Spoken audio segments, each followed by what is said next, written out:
n'y a donc plus aucun otage français dans le monde ce matin. La dernière otage, c'était Sophie Petronin, l'humanitaire française de 75 ans, retenue depuis presque 4 ans au Sahel.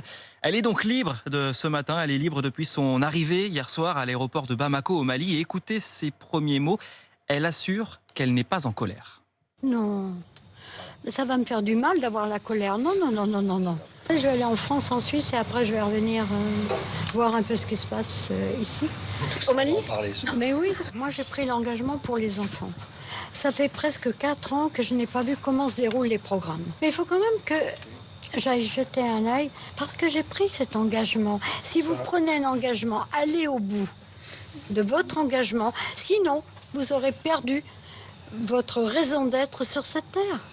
Voilà donc pour les tout premiers mots de l'humanitaire française Sophie Petronin qui a retrouvé son fils hier soir dans un moment d'émotion bouleversant, Marie Régnier. Et oui, des retrouvailles après presque 4 années de séparation. On a vu la porte de l'avion s'ouvrir.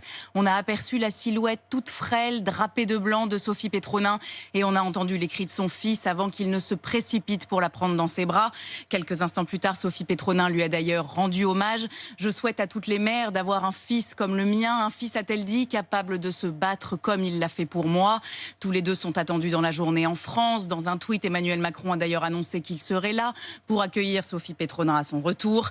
Le chef de l'État a également salué le travail des autorités maliennes sur ce dossier. Mais des conditions de cette libération, on ne sait pour l'heure pas grand-chose, si ce n'est qu'elle a été obtenue grâce à une médiation de Bamako et qu'elle intervient 5 jours après la libération de dizaines de djihadistes détenus dans des prisons maliennes, ce qui laisse à penser qu'un échange de prisonniers a pu être conclu entre le Mali et ses groupes liés à Al-Qaïda.